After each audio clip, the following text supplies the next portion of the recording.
Olá, seja muito bem-vindo ao 20º episódio do programa Não é Bem Assim, do professor da UFRJ, diretor da assessoria fiscal aqui da Assembleia Legislativa do Estado do Rio de Janeiro e economista, o Mauro Osório. Tudo bem, Mauro? Tudo, é muito bom, tá? Já estamos no 20º número, né? Podemos Exatamente. estar discutindo aí com a sociedade, através do canal do YouTube da Alerj, as questões do Estado do Rio de Janeiro, suas dificuldades, suas potencialidades. Acho que é importante, é muito bom. Até, inclusive, pela falta de tradição que nós temos, né, em debates regionais, quer dizer, aqui no Estado do Rio de Janeiro, na universidade, tem muitos poucos grupos de pesquisa sobre o Rio de Janeiro. Nós somos capital, nós somos a principal referência internacional e, por conta disso, a gente tem pouca tradição de debate regional. Então, a ideia com isso é a gente estar estimulando a criação de debate regional para estar melhorando a vida aí de todos os fluminenses. Hoje a gente vai falar sobre a situação do emprego no estado do Rio de Janeiro. Mas antes, eu já quero pedir para você que nos acompanha para deixar aquele like, ativar o sininho para não perder nenhuma novidade, claro, se inscrever no Alerj Digital e também interagir com a gente através do seu comentário, que é sempre muito importante, tá bom? Bom, vamos começar, Mauro. Desde 2015, o estado do Rio vinha sendo o que mais perdia empregos com carteira assinada no país. Mas nos últimos 2 anos, segundo o CAGED, foram criadas mais de 300 mil vagas. Então a gente pode dizer que o Rio de Janeiro já está saindo do círculo vicioso? Olha, Lívia, isso é uma boa notícia, né? Essa criação de empregos. Na verdade, pegar minha colinha aqui, né? São quase 400 mil empregos que foram criados, 392.995. Isso é uma notícia, quer dizer, bastante boa, né? Mas, na verdade, a gente ainda está, quer dizer, perdendo, né? 459.289, ou seja, a gente chegou a perder quase 1 milhão de empregos a partir da crise que teve em 2015, que, enfim, são o fim dos mega-eventos a partir de 2016, toda a crise da Petrobras, Lava Jato, a forma como essas questões também foram encaminhadas, que você tem que punir quem for corrupto, enfim, quer dizer, tirar a pessoa da direção da empresa, mas tem que procurar preservar as empresas. Mas, na verdade, não foi feito assim, então se teve uma queda de emprego muito grande no Brasil inteiro, e aqui foi muito mais grave.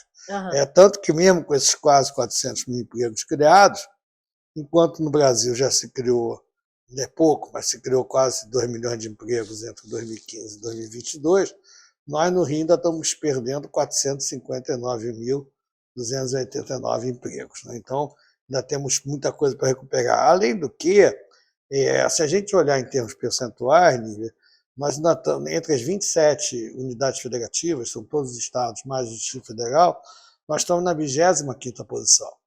Então, em termos percentuais, a gente continua crescendo pouco. Se a gente mantiver esse ritmo, a gente só vai conseguir recuperar o que a gente perdeu, o que a gente tinha em 2015 e 2024, se a gente mantiver esse ritmo. Então, na verdade, a gente precisa ter estratégia, né? A gente vai estar discutindo aqui hoje, para estar acelerando esse ritmo de recuperação e de criação de empregos. Então, acho que, infelizmente, quer dizer, não dá ainda para a gente dizer que está saindo do que a gente tem chamado aqui de círculo vicioso. A gente ainda tem desafios, quer dizer, com relação a isso. Em termos de variação percentual do emprego, quais foram os municípios do estado que se saíram melhor? A questão é a seguinte, quer dizer, quando a gente analisa o emprego pelo CAGED, a gente pode pegar o total de empregos. Então tem gente dizendo, não, nós fomos o terceiro estado que mais gerou empregos. Mas estados grandes, como Rio de Janeiro, como o estado do Rio de Janeiro, como o estado de São Paulo, como o estado de Minas Gerais, têm um estoque muito grande de empregos.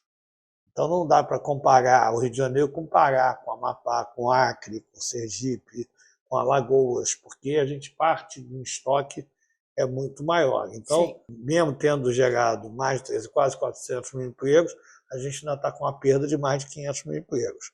Então, o mais correto, quando a gente vai analisar emprego pelo CAGED, não é olhar o número absoluto. A gente pode olhar, mas em relação ao total do país, ver se a gente está indo bem, se a gente está indo mal com relação ao conjunto do país, é melhor usar percentualmente quando a gente está trabalhando com grandes estados. Nesse caso, o estado do Rio de Janeiro está apenas na 25ª posição. Ou seja, está a 2 estados da lanterna, né? Então ainda estamos com dinamismo baixo, perdemos muito, ainda estamos com dinamismo bastante baixo. Já município muito pequenininho, às vezes você pode olhar o percentual, ver um percentual, quer dizer, é muito grande, mas às vezes é um município muito pequeno, então sai de 200 empregos a mais para 400, por algum motivo. Dobrou, né? Então, no caso de grandes estados, de grandes municípios, como capitais, você tem que olhar o número, mas tem que olhar o percentual, que é o indicador melhor, e município pequeno, na verdade, às vezes, para entender o que está acontecendo, é melhor você tem que olhar os dois. Você tem que olhar os dois, né? Tanto o número quanto o percentual. Então, pelo percentual, por exemplo, entre os municípios que mais cresceram, no estado do Rio de Janeiro, nesses 2 anos também, entre agosto de 2020 e agosto de 2022, a PGBE cresceu 36%. Mas a gente vai olhar o número de emprego, foi só 364.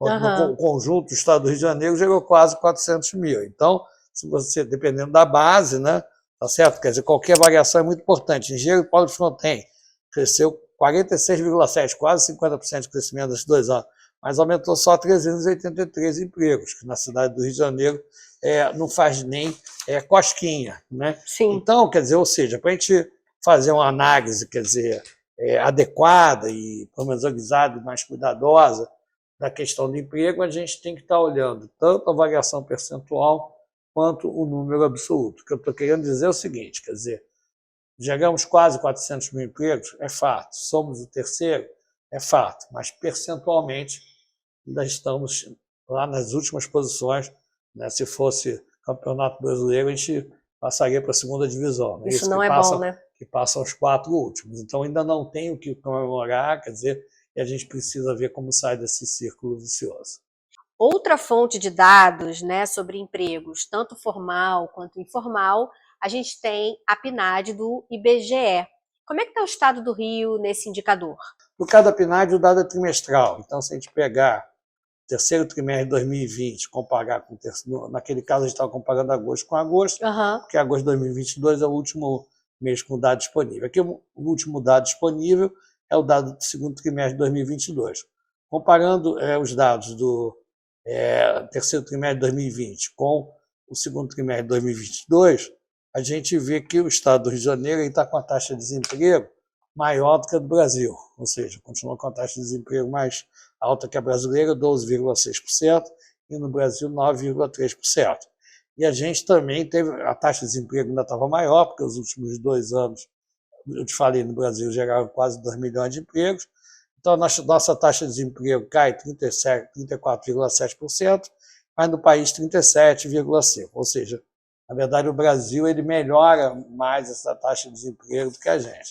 Do ponto de vista da renda, né, esse período de 2 anos, apesar de já ter tido alguma recuperação de emprego formal e informal, porque a PNAD também tem essa diferença. O CAGED, a gente está discutindo aqui só emprego com carteira assinada. Né? No caso, quer dizer, na verdade, emprego formal, porque agora o CAGED também está pegando o emprego público. Né? Então, quando a gente fala CAGED, a gente está falando que agora, na verdade, é um dado eletrônico novo e o CAGED também está incorporando emprego com emprego público, que não precisa ainda entrar, mas alguns municípios já colocaram. Antes o CAGED era só carteira assinada, agora, na nova versão, no novo CAGED, também entra emprego público, mas ainda tem prazo para entrar, então nem todos os municípios, nem todos os estados colocaram ainda o emprego público. Mas no caso da PNAD, pega formal e informal. E o que a gente viu? Nós estamos com a taxa de desemprego maior do que a do Brasil, 12% contra 9%, né? E esse período de 2 anos, apesar da ocupação aumentar, ainda aumenta com salários baixos, com emprego de baixos salários, né?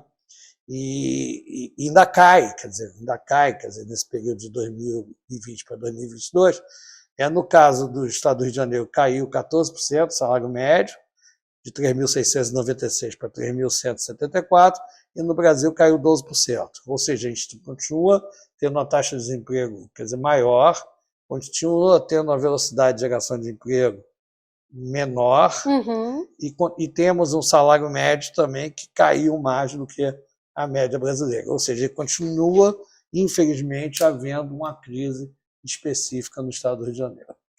Agora, voltando à questão de buscarmos um desenvolvimento sustentável, o que pode ser feito no estado do Rio de Janeiro, Mauro? Eu acho que, do ponto de vista visual, né, a gente também vê essa crise. Né? A gente anda nas ruas, há cerca de 40 anos eu moro na zona sul do Rio de Janeiro, eu nunca vi tanta gente na rua, né, dormindo na rua, pedindo comida, não está pedindo dinheiro, está pedindo para você comprar uma comida, na porta do supermercado, pede para comprar um litro de leite. Então, a gente está realmente com fome, né? Existe fome. Quem diz que não existe fome não está vivendo no Brasil, está vivendo no mundo da lua. Será que ainda tem gente que fala isso? Meu Não Deus. sei. Mas, enfim, mas existe de fato e a gente precisa, e tem a crise específica no estado do Rio de Janeiro, e a gente precisa ver como a gente sai dessa crise, quer dizer, do estado do Rio de Janeiro. Eu acho que, como a gente tem discutido aqui, o Rio de Janeiro ele tem muito problema de infraestrutura, né? Então, a gente tem problema de moradias, tem problema de são universais água, esgoto, precisa despoluir de vez a Baía do Guanabara. Então, eu acho que ter um grande programa de investimento em infraestrutura na região metropolitana e em outras regiões é importante, porque não só vai melhorar a qualidade de vida, vai permitir atrair empresas, né? E vai permitir também gerar emprego a curto prazo, porque a construção civil é extremamente geradora de emprego, né? O segundo ponto é que a gente precisa reestruturar o setor público. Quer dizer, Sim. a gente tem discutido aqui, né, Nívia, que falta servidor público no estado de Janeiro. Outro dia eu estava conversando com 2 funcionários da Companhia de Desenvolvimento Industrial, que é o órgão que deveria estar atraindo empresas para cá e está muito desestruturado. Tem menos de 20 empregados lá, Nívia, e o empregado mais jovem de carreira, ele tem 63 anos. Esse é o mais jovem, esse é o caçula. Tá? Então, ou seja, quer dizer, a Codin está praticamente fechando as portas. Uhum. Então, a gente precisa estar discutindo, órgão por órgão, onde é que precisa concurso público, como é que estrutura, e também está discutindo com Brasília.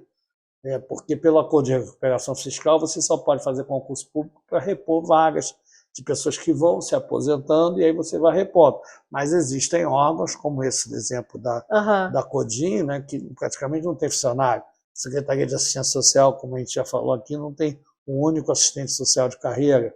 A Fundação CEPERJ, que tem que ser o IBGE estadual, não tem um único estatístico. A área de turismo, que tanto se fala no estado do Rio de Janeiro, tem 3 técnicos de turismo no governo do estado. Então, a gente precisa entender que o Rio tem uma crise fiscal, precisa ter mais estrutura produtiva, né, para poder ter mais base para arrecadação de impostos, mas para isso precisa ter infraestrutura, porque as empresas para se instalar precisam de água, esgoto, energia, né, e precisa ter um serviço público organizado, não só para dar qualidade de vida, como no caso da assistência social, que é tão importante, numa situação que a gente está vendo como essa, de tanta gente morando na rua, tanta gente passando dificuldade, também para estar atraindo empresas, gerando emprego para ter um desenvolvimento mais sustentável. Então, primeiro ponto, investimento em infraestrutura. Segundo ponto, reestruturar a máquina pública. Sim. Terceiro ponto importante, tem que enfrentar a questão da segurança. Porque tem problema de milícia e tem problema também de empresas seguradoras que não cobram mais caro pelo seguro do estado do Rio de Janeiro. Então, isso torna o estado do Rio de Janeiro um pouco competitivo com relação a outros estados. Então, problema de infraestrutura, problema de estruturação do setor público, problema de segurança, que tem que estar vendo como é que funciona de fato, e olhar, como a gente também tem discutido aqui, né, aqueles sistemas produtivos que têm mais potencialidade no estado do Rio de Janeiro, e como é que a gente pode ter uma política de atração de empresas. Vai ter que, por exemplo, reestruturar a Codin, né, não tem jeito. Mas, por exemplo, no complexo petróleo e gás, a gente 75% dos fornecedores estão fora do estado do Rio de Janeiro. Né? Área de turismo, entretenimento, esporte, cultura e mídia, como é que a gente pode ampliar isso? Se nós pegarmos, por exemplo, Friburgo, tem mais de 11 mil empregos no polo de moda íntima, hotéis e pousadas, não chega a 400 empregos no momento. Né? Então, quer dizer, turismo, entretenimento, esporte, como é que a gente preserva a parte de cinema? Né? Quer dizer, a parte da Ancine, que é financiamento de cinema, ela precisa ser reativada novamente, né? Aqui é uma área importante, aqui a gente tem perdido para São Paulo. Enfim, olhar, isso, a infraestrutura, reestruturar o setor público, avançar na questão com inteligência na resolução da questão da segurança pública e olhar aqueles sistemas produtivos em que a gente tem mais potencialidade e a LERJ está procurando, quer dizer, dar suporte a isso, quer dizer, fazendo essas discussões, fazendo discussão com o setor empresarial, fazendo discussão com as universidades. Sim. E com certeza a gente vai conseguir sair desse buraco e estar avançando e tendo o estado do Rio de Janeiro que a nossa população merece. E o papel nosso aqui está procurando um pouco descortinar esses números e procurar contribuir, né, junto com outras instituições para dar maior racionalidade a esse debate, mais informação. Queria acrescentar alguma coisa? É isso, eu estou satisfeito. Estamos aí daqui a pouco já chegando aí no final do ano, né, e vamos ver se a gente entra o ano que vem aí com o pé direito. Passou rápido, né? Isso. Mauro, mais uma vez, muito obrigada. Você também que nos acompanha, meu muito obrigada. Tá gostando do nosso conteúdo? Siga a Alerj nas redes sociais e até a próxima.